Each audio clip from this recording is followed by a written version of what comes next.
গোমাংস খামেই বুলি মুছলমানে এবাৰ চ্যালেঞ্জ কৰিছে মুখ্যমন্ত্ৰী ডক্টৰ হিমন্ত বিশ্ব শৰ্মাক। হিমন্ত বিশ্ব শৰ্মাক প্ৰত্যাহ্বান জনাইছে মুছলমানে।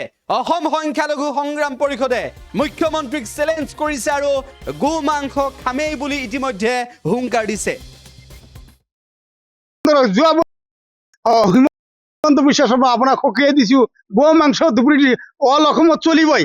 আপুনি কিবা এটা ভাল কাম কৰক, ড্ৰাগছ বন্ধ কৰক, গাঁজা বন্ধ কৰক, জুৱা বন্ধ কৰক। এইবিলাকৰ পৰা আপুনি কমিশ্যন পায় নেকি? মদৰ পৰা আপুনি কমিশ্যন পায় নেকি? আৰু অসম সংখ্যালঘু সংগ্ৰাম পৰিষদৰ এক বিন্দু তেজ থকালৈকে আমি গো মাংস চলি থাকিব। আপোনাৰ যদি কিবা কৰিবলগীয়া আছে কৰি থাকিব। ড্ৰাগছ, গাঁজা আৰু মদ এইবিলাক চলি থাকে। এইবিলাকৰ হিমন্ত বিশ্ব শৰ্মাই কমিশ্যন লয়, তাৰ কাৰণে এইবিলাকৰ লগত মাত মাতা নাই। অকল এটা জাতিক কেনেকৈ টাৰ্গেট কৰি কথা কয়, এইবিলাকে তেওঁৰ কাম নেকি? তেওঁ এটা মুখ্যমন্ত্ৰীয়ে তেওঁৰ এয়াই দায়বদ্ধতা নেকি? আমি কিবা এটা কৈছো নেকি যে গাহৰি বন্ধ কৰক? আপোনালোকে এইবিলাক মুখ্যমন্ত্ৰীটো কি ভাবিছে? নিজৰ কি দেউতাকৰ সম্পত্তি ভাবিছে নেকি? অসমখন তেওঁৰ প্ৰত্যেক সম্পত্তি ভাবিছে নেকি? মই শুনিছো যে বিজেপি চৰকাৰৰ শ্লোগান সবকা সাথ সবকা বিকাশ। আপোনাৰ এয়াই কি সবকা সাথ সবকা বিকাশ নেকি?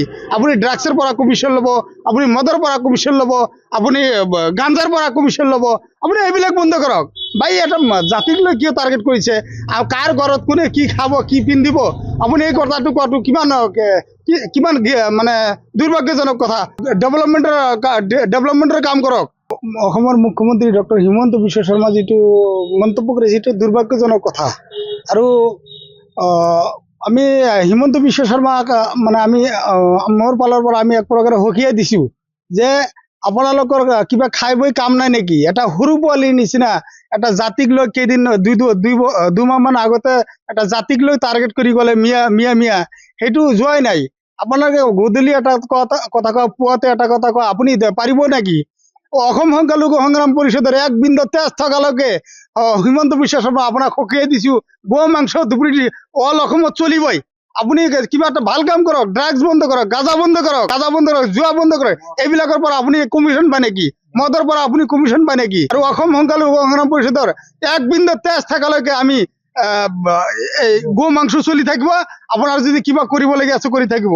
ড্ৰাগছ, গাঁজা আৰু মদ এইবিলাক চলি থাকে। এইবিলাকৰ হিমন্ত বিশ্ব শৰ্মাই কমিশ্যন লয়, তাৰ কাৰণে এইবিলাকৰ লগত মাত মাতা নাই। অকল এটা জাতিক কেনেকৈ টাৰ্গেট কৰি কথা কয়, এইবিলাকে তেওঁৰ কাম নেকি? তেওঁ এটা মুখ্যমন্ত্ৰীয়ে তেওঁৰ এয়াই দায়বদ্ধতা নেকি? আমি কিবা এটা কৈছো নেকি যে গাহৰি বন্ধ কৰক?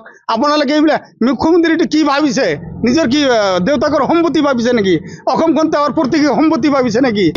মই শুনিছো যে বিজেপি চৰকাৰৰ শ্লোগান সবকা সাথ সবকা বিকাশ। আপোনাৰ এয়াই কি সবকা সাথ সবকা বিকাশ নেকি? আপুনি ড্ৰাগছৰ পৰা কমিশ্যন ল'ব, আপুনি মদৰ পৰা কমিশ্যন ল'ব, আপুনি গাঞ্জাৰ পৰা কমিশ্যন ল'ব। আপুনি এইবিলাক বন্ধ কৰক। ভাই এটা জাতিক লৈ কিয় টাৰ্গেট কৰিছে? আৰু কাৰ ঘৰত কোনে কি খাব, কি পিন্ধিব? আপুনি এই কথাটো কোৱাটো কিমান মানে দুৰ্ভাগ্যজনক কথা। ডেভেলপমেণ্টৰ কাম কৰক। আপুনি মুখ্যমন্ত্ৰী হৈ এইবিলাক কথা মন্তব্য কৰিব নালাগে। আপুনি যদি বিগত দিনত মই চেলেঞ্জ কৰিছো অসম সংখ্যালঘু সংগ্ৰাম পৰিষদৰ ফালৰ পৰা যে আমি বিগত দিনত যেনেকৈ চলি আছো আৰু চেলেঞ্জ আমি হিন্দু মুছলিম একেলগে মিলিজুলি চলিম। আমি জাতিক লৈ আমি টাৰ্গেট নকৰো। আপুনি যিটো লৈ জাতিক লৈ টাৰ্গেট কৰিছে এইটো একেবাৰে ঠিক কৰা নাই। আপুনি চেলেঞ্জ থাকোঁতে আপুনি বন্ধ কৰি দেখাওক না। আমি সব অপেনলি আমি গৰু মাংস খাম। আপুনি মৰ্নিং পুৱাতে খাইছো, গধূলি খাম।